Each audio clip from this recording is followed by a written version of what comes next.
I've got a demo team here with some users in, and I'm going to show you a few features that you can actually use straight away. So first of all, we're going to look at the Assignments tab.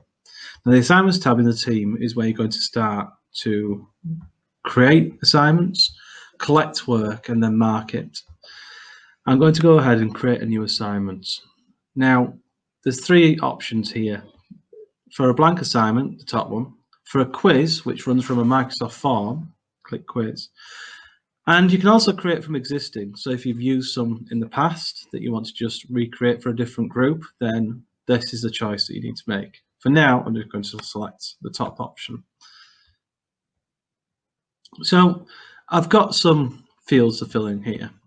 First of all, the discard and save and assign button. When you're finished, you're going to hit assign. If you want to save it to complete later, just hit save, and discard removes it entirely. I'm going to set an Unit 1 assessment for students to do, and I'm going to give them some instructions. Now here you can obviously add in links to YouTube videos or to other documents or information for them to be able to complete. And we've also got the resources underneath. So what I need to do is I need to actually attach a few things. Firstly, I need to attach their work. So I'm going to select here. There we go. Now at the moment it says that students can't edit this. What we need to do is we need to change that because we want students to have their own copy of this document. So I'm going to click here. I'm going to select students can edit their own copy.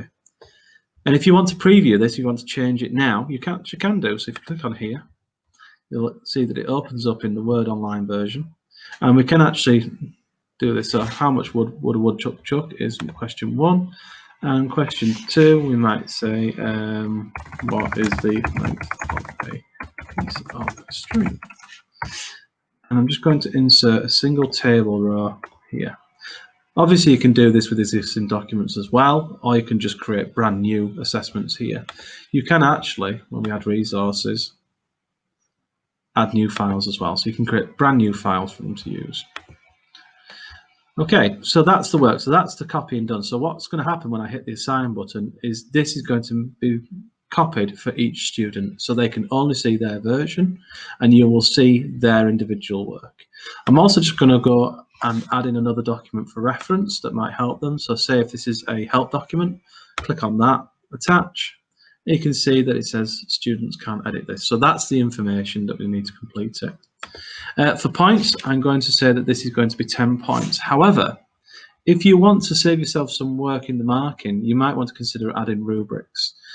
Now, rubrics is a way of creating a marking grid. So that's effectively a sheet that tells you how to mark it. And it could be the number of points that are and grade boundaries and things like that. If I just click on add rubric here, I've already got one. You can create your own. This is for a particular assessment that we did.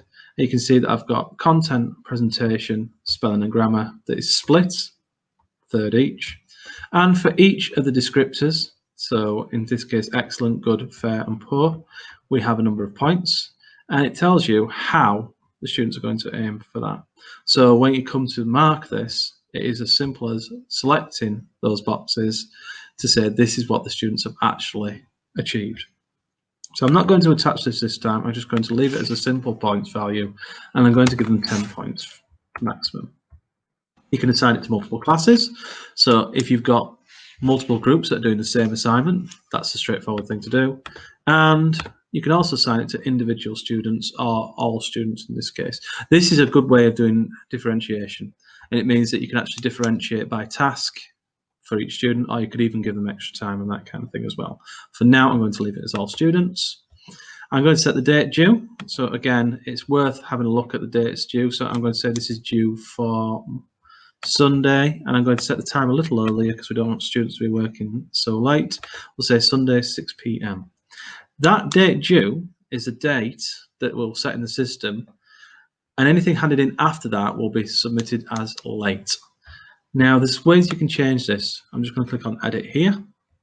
So I can schedule this to happen in the future. So actually to assign it in the future. The due date here, and you can actually set a close date. So anything between the due date and the close date will be late. Anything after the close date, you cannot submit it. Okay, I'm just going to leave it as it is. It's going to get posted into the general channel. If you've got more channels listed, so you might have each one for each unit and things, you can actually put it into a different channel as well. And I'm just going to go ahead and hit assign. So what's going to happen in the background is the system's going to copy all those documents, and then when that happens, it's going to alert all the students that there is a new assignment available. This will happen in the activity tab, in the Teams tab, in the actual post section in the general, but it will also appear in the assignments tab. So students here will be able to see all the assignments that have been set for them very quickly, and very quickly click through in order to see those and complete those. For teachers, as you can see, this is a way for me to quickly dip in to the assignments and see what still needs to be completed. Once the assignment's actually been set, the students will start to complete it. Now, for students to complete it, it will be as simple as, and if I just show you the student view here, clicking on the work, and when they click close, there will be a hand in button here. They click that to send it to you. Up until that point, you can actually go in and actually see any of the work that the student has done so far, even before it's handed in. So if they're working online through Teams, it will be in the document itself. So here you can see that there is some work that's turned in. And even when it's not turned in, if I just click on here, you can see some of the work that's actually been done. And in this case, the person has put a 0.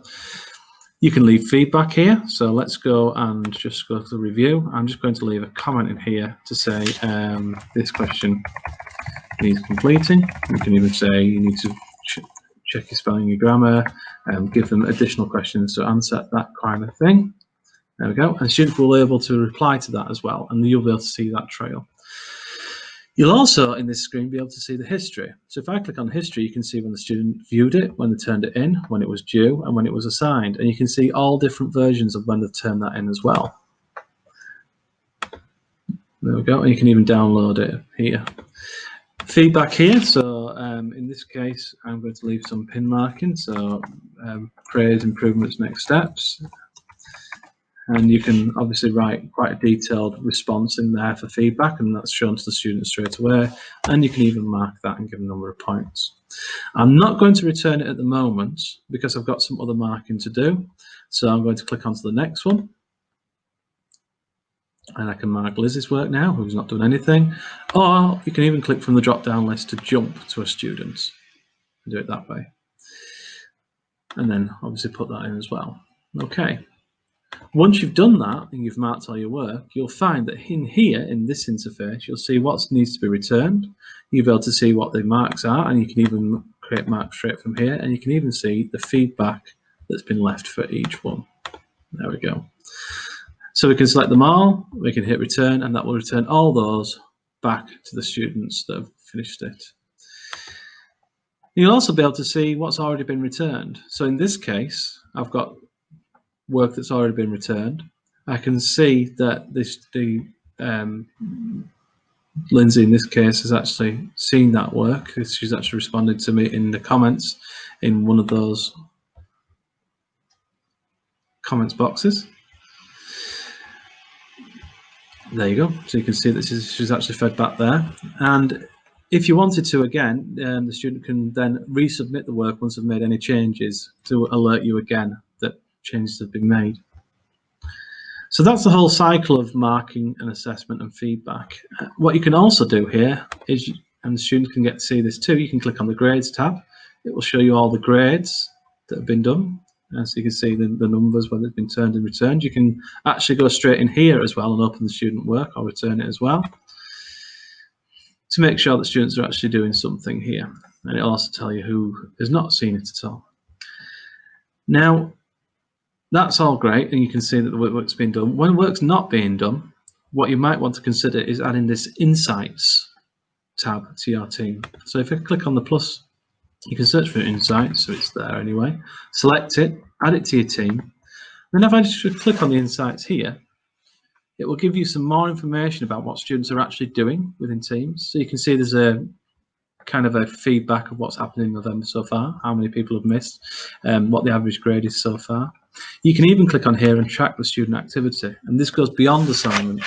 So you can see if students have been into particular things. So if I drill down into Mr. Archer, you can see that Mr. Archer and access the files tab, and Miss Asprey, sorry, access the files tab. You see Mr. Archer access this here and access the files tab here, and you can drill down into more detail. And you can also see who has not been active by this little red circle.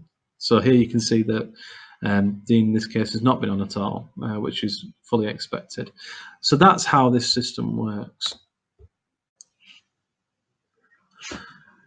Thank you so much for listening. If you've got any problems, comments, questions, I'm always available on smith.c@doncasterutc.co.uk, and you can also find me in chat as well in Teams. By all means, get in contact, and I can help individuals, I can help groups, and we can help in particular with setup and making sure that things are working correctly. Thank you.